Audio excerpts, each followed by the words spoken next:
This happened over 20 years ago. I was driving back home with my girlfriend at the time. It was Christmas Eve, and my mother's family used to hold a large celebration at my aunt's house in Estacada. This was my girlfriend's first time meeting with my extended family, but she got on quite well with them. We spent the majority of the afternoon and evening talking, playing poker, opening presents, and drinking an assortment of adult beverages. My girlfriend had been quite inebriated by the time we had to leave. Therefore, I'd be driving us home. It was around 11 p.m. or so. I was driving my girlfriend's car along Highway 211. Now, this stretch of road is surrounded by farms and dense patches of forest, and parts of it are unlit. But nothing to fear. I grew up in this area, so I knew this road like the back of my hand. The both of us were just driving along and talking away. Just two young lovers making the most of our moment together. There is a portion of the highway that descends down an enormous hill before crossing Deep Creek. Surrounding both sides of the road are thick forest. There are no lights.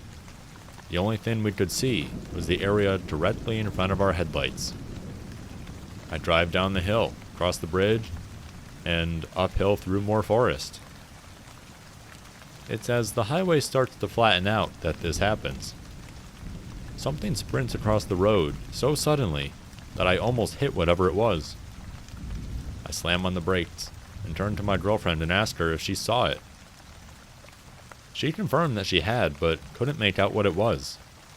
Maybe it was a coyote, as they're fairly common sight in this area. But something felt off about it. Whatever it was that ran in front of our car disappeared into the woods next to the road. Coyotes don't usually dart out in front of cars. Not like that anyway. So, for some reason, I decide to check it out. I turn the car around and switch on the high beams to better light up the forest in which this thing had vanished in. I step out of the car and walk towards the woods. I don't see anything. But now it feels like perhaps I've made a grave error. My heart is pounding, and the hairs on the back of my neck are standing at full attention. But I still don't see anything unusual in the trees. Suddenly the car horn blasts. It's not a beep beep beep that you get if, say, your driver or passenger wanted you to hurry up and get in the car. No, this was a long, blaring beep. I walked back into the car and asked my girlfriend why she leaned on the horn like that. She said nothing. Instead, she pointed to a spot about 50 feet from where I was standing. I looked over in that direction, and that's when I saw it. Surely, this was the thing that ran in front of our car. It was a man. He was completely naked. His skin was covered in dirt and mud, and in one of his hands, he was holding a hatchet. He looked back at us, and then he smiled and waved to us just before turning around and walking back into the forest.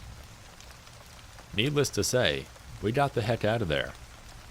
And once we were safely driving again, my girlfriend explained what had just happened. While I was looking for the man in the area that he initially vanished in, he circled back around and came out from another spot in the forest, beyond my car's headlights. My girlfriend had seen something out of the corner of her eye, and that's when she saw him. Before she honked the horn, he was walking towards me, his hatchet raised as if making to strike me. We called the authorities once we got safely back home, but they never found anybody. Or they did, and just didn't tell us. But the officer we spoke to explained his theory. This man was obviously looking to ambush unsuspecting lone travelers, for Lord only knows what reason.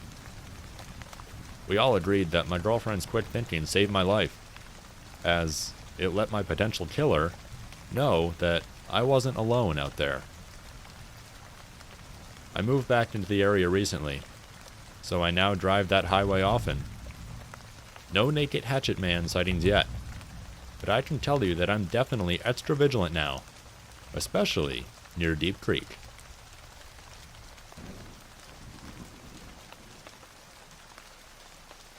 So about 2 years ago, a friend of mine had moved into his own apartment. The sofa that was in it was old and worn, so he decided that he would try and find one in better condition. He asked me to help him look for one, as my dad had a van, and we would need to use that to transport the sofa. So, we went on Craigslist to have a look at what other people had for sale. We came across one ad that stated a 3-seater cream leather sofa, great condition, free to first viewer. There was a picture of it, and it looked in perfect condition. Now, the ads had been up for a week, so we had thought that maybe it was already gone, and that they just hadn't taken the ad down yet. So my friend contacted the seller, and nearly instantly got a reply saying that they still had the sofa, and it was available, if we could collect it. I was a bit weary that it was still available. I mean, a free sofa in perfect condition that had been up for a week and nobody has taken it yet? We thought that maybe there was something wrong with it that could only be noticed when viewing the sofa in person. Anyway, it was a weekend and we had no plans, so we decided that we would go and check out the sofa. My friend contacted the seller back and organized a time and a place to meet up. They decided on a local McDonald's car park at 9 p.m., as the seller said that he was in work until 8 p.m. and would need time to get ready after work. The seller said that he would be driving a green Honda Accord with a trailer. So we pulled up to McDonald's at about 8:50 p.m., where there was a load of people around, so we had no reason to think that we would be in danger or anything. At about 8:55, my friend got a text saying that the seller was about 15 minutes away, and he asked him to describe the vehicle that we were in. So my friend described the van that we were in. About 5 minutes after he had texted the seller what vehicle we were in, an overweight man around 50 years old with a gray scruffy beard and greasy gray hair approached the driver's side window of the van, which was my side, as I was the one driving. He was wearing a plain white t-shirt with what looked like food stains all over it, with black jeans with holes torn in them, and dried mud stains all over them, along with a pair of black steel-toed cap boots, also covered in dried mud. He knocked on my window, so I rolled it down a bit. "You boys here for the sofa?" he said in a gravelly voice. It sounded like he needed to cough, but couldn't get it out. Yeah, I said to him. "Rob's car is broken down, just down the road, and his phone battery has died. I was with him, and I walked up to get you guys. He's with the car waiting for AAA, but you can come down and collect the sofa off of him." Me and my friend looked at each other, unsure of what to think. "Can I get in the van, and we'll go back to Rob together?"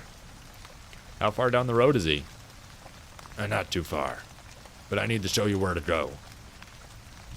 At this stage, my friend pretended to get a phone call. Hello? "Yes, no way, really? We'll be right there." Before pretending to hang up his phone, he looked at me and said, "We gotta go. My dad needs us to help him with his flat tire." I nodded, knowing that this was a fake call for us to get the heck away from this creepy dude. "We gotta go now, but we'll contact you tomorrow about the sofa." The guy just stared at us as I rolled up my window and started to drive away. And me and my friend looked at each other. That was creepy. "I got bad vibes off of that guy," my friend said. "Definitely," I replied. We decided to drive around the back of the car park to see if we could find out if that guy was really up to something or not. We could see him standing in the same spot where we had left him, and he was on the phone. Put his phone down, and about 2 minutes after that, a car pulled up with 3 men in it, and he got in. My friend's phone started ringing, and it was the number of Rob, the guy who was supposedly giving away the sofa. He answered. "Hey, can you meet tomorrow and I can hold on to the sofa for you until then?" As he was on the phone, I noticed one of the men in the car that had collected the creepy guy was also on the phone. My friend told Rob that he would contact him tomorrow, that he was busy and couldn't talk right now. At the same time that my friend hung up the phone, The guy who was in the car also finished his phone call. At this point, I explained to my friend that there probably was no car that had broken down, and that creepy guy was trying to lure us somewhere, so the guys in the car could do God knows what to us. We drove home and my friend blocked the number of Rob, and we never heard from them again. We reported the ad and it was removed the very next day.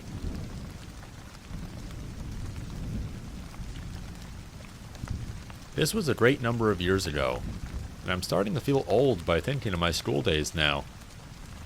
We went away for a weekend on a school trip, and this was my first time actually being selected to go.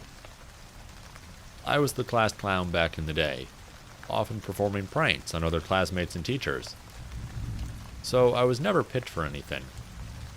But this year, I was on my best behavior, and this was my reward. My pranking days were behind me. But before I go further, let me introduce my teacher, Mr. Smith. He was well known around the community, always organizing charity events to raise funds for the school and various other charities. He even took part in marathons to raise funds. Rolling into the school trip that I spent with him, he was full of humor and really funny, and he kept us all motivated in the activities that we took part in. On the first night, however, I noticed that he'd gotten up from his bed on numerous occasions. I assumed this was due to other kids misbehaving in their rooms. Nothing happened to me at all that night, but the next day my friend, who I also shared a room with, dared me to perform a prank on the teacher. I told him my pranking days were over, but after some constant gestures from my friend, I decided to perform one last prank. Mr. Smith had left the room that night too. He was gone for a while.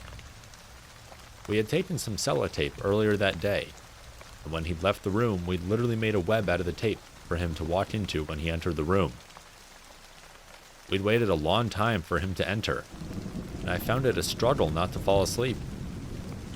I had just started to doze when suddenly he'd entered the room reacting to walking into sellotape.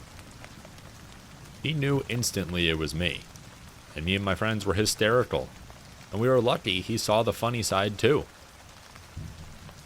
However, he'd said to me, "You're very lucky this isn't the 70s, because I'd have canned you by now, and I'd have enjoyed it too." And then he laughed. Nothing happened to me at all, but it wasn't until 4 years later that it came out that Mr. Smith was a pedophile. He had been arrested, and his arrest made the headlines in our hometown.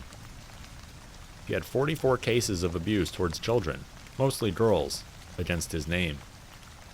2 of the incidents had actually happened during that one trip that I'd went on with him, and I felt sick to my stomach at my near miss.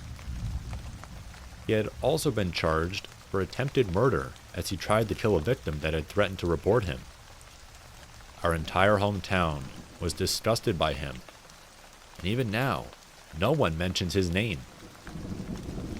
He had done so much for the community, but all that he had really done was just find a way to gain our trust so that he could get away with all his crimes for years. He was arrested for more than 10 years, but was allowed out after 6, only for him to be arrested again under a new identity. He eventually committed suicide in prison. I am glad that nothing happened to me, but I'm also shocked at how close I was to something terrible happening to me.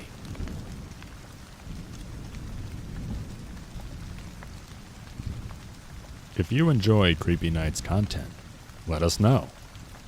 Give us a subscribe, a thumbs up, or in the comments, let us know your thoughts. We'd love to hear from you. Also, check us out on Instagram for more horrifying content. And if you have any stories of your own that you would like me to personally narrate, check out our subreddit. Until next time, my friends.